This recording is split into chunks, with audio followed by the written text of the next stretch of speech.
उत्तराखंड एक सैनिक बाहुल्य प्रदेश है, इसलिए चुनाव में सैनिक परिवारों की अहमियत काफी बढ़ जाती है। यही कारण है कि इन दिनों सैनिक शौर्य और शहादत को लेकर खूब बातें की जा रही है। सैनिक कल्याण के नाम पर भी प्रदेश की राजनीति में खूब हो हल्ला मचा हुआ है।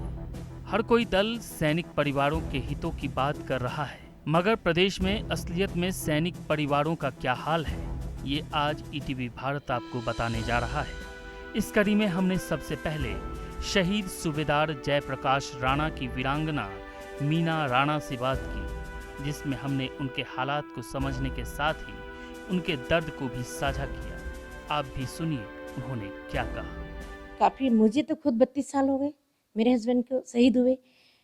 और जो सम्मान कहते हैं ये लोग, कोई भी सरकार है, भारत सरकार तो बैठी है ऊपर, लेकिन यहाँ उत्तराखंड में जो भी सरकार है, सम्मान सिर्फ कहने के लिए है, किताबों में है, फाइलों में है।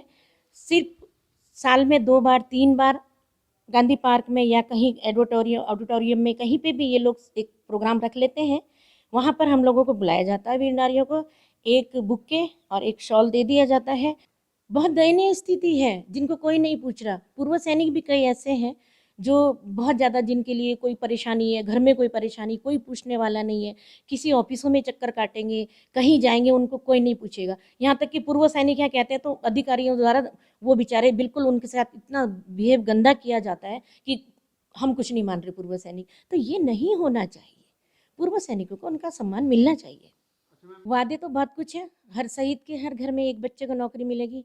हमारी तो बेटी को कोई नौकरी नहीं मिली। उपनल में भी डाला, उपनल में भी वही है, जो पैसा दे देगा उसको नौकरी मिलेगी।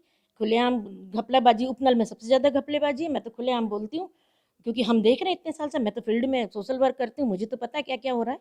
लेकिन मेरे पास, मैं भाई सबूत के साथ नहीं बोल सकती, पर हो रहा है। मेरे बच्चों को कोई नौकरी नहीं मिली, अगर मैं पैसा देती तो नौकरी मिल जाती। ये हमारे उत्तराखंड में हो रहा है।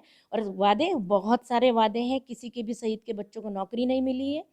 अभी जो ये ज़मीन, सैनिक कल्याण विभाग को ज़मीन मिली है, वो शहीदों के परिवार को ज़मीन आवंटित की जाए, यही मेरी मांग है। अगर ये नहीं हुई तो मैं धरने प्रदर्शन करने में भी देर नहीं करूँगी, फिर महिलाओं को इकट्ठा करके। शहीदों को तुम मुद्दा बना रहे हो चुनाव जीतने का, ये क्या है? और उन लोगों को भी मैं कहना चाहूँगी जो पूर्व सैनिक हैं, संगठन बना के काम कर रहे हैं सैनिकों के, शहीदों के लिए। आप राजनीति मत कीजिए, आप सैनिक हैं, पूर्व सैनिक हैं। सैनिकों का और शहीदों का आप लोग सम्मान रखिए। आप कैसे संगठन चला रहे हैं, कैसे संगठन बना रहे हैं? आपने सिर्फ शहीदों का मजाक बना रखा। अगर आप इतना ही नुमाइंदे राजनीति वालों के हैं, आप मंत्रियों के या पार्टी की इतनी चमचागिरी करना चाहते हैं, आपको चमचागिरी करनी है तो शहीदों के घर जाके मिट्टी लेके आइए, खुद जाइए आप लोग। मीना जैसे ही हालात सुनीता लामा के भी हैं। सुनीता लामा कहती हैं, जब जब सैनिक शहीद होता है तब तब बड़े जोर शोर से सरकारें परिवार के साथ खड़ी नजर आती है, मगर बीतते दिनों के साथ सब भुला दिया जाता है। कभी कभी वो लोग बुलाते हैं। आजकल जो ज़्यादा नया हो रहे हैं, उनको हमको इतनी ज़्यादा पूछाई नहीं होती है भैया। हमको कोई सुविधा ही नहीं मिली भैया।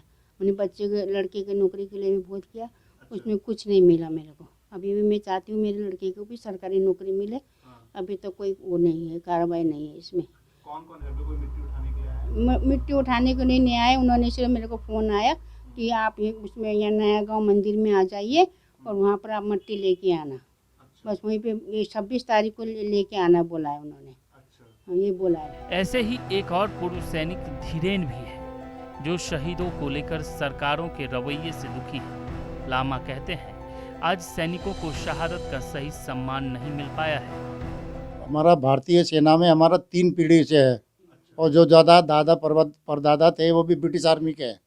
हमारा परिवार पूरा आर्मी से है। कुछ नहीं है। अभी ये लोग बोलते हैं हम मिट्टी लेने के लिए घर पे आएंगे। कोई बोल रहा है कि हम नया गाँव के मंदिर में आओ, कोई बोलता है जोड़ी गाँव के मंदिर में मिट्टी लेके आओ। ये क्या मजाक बना रखा है, पता नहीं। कुछ नहीं दे रहा है, ऐसे ही बस वो कर रहे हैं लोग। क्यों, किस चीज़ के लिए कर रहे हैं, क्या लगता है आपको? कभी बोलते हैं बहू को कि हम आप लोग को ज़मीन देंगे, नौकरी के लिए देखेंगे, जगह जगह बुलाते हैं, सम्मानित करते करते करते कुछ नहीं है। लोग तो आजकल दिखावा करते हैं। आजकल क्यों लग रहा है ये सैनिकों की इतनी ज़्यादा बातें क्यों कर रहे हैं?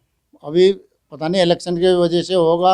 आप लोगों पे या फिर सैनिकों के सम्मान की बात करते हैं, तो क्या आप इस चीज़ को देखते हैं या फिर आप लोग इसकी तरफ आकर्षित होते हैं कि भाई ये सैनिकों का सम्मान कर रहे हैं तो इनको वोट देना चाहिए। ना ना ना, हम आकर्षित नहीं होंगे, लोग देख ही नहीं रहे हमें कुछ, कोई साइड से हम नहीं देख रहे हैं, हमें क्या फायदा इसमें। मीना, सुनीता या धीरेन, नाम चाहे कोई भी हो, सभी शहीदों के परिजनों के हालात एक जैसे ही हैं। ऐसे में शहीदों के नाम पर होने वाली आज तक की घोषणाएं पूरी ही नजर आती है। अगर वाकई में सरकारों ने अपनी घोषणाओं और वादों पर अमल किया होता तो आज शहीद सैनिकों के परिजनों को यूं बदहाली की जिंदगी नहीं जीनी पड़ती।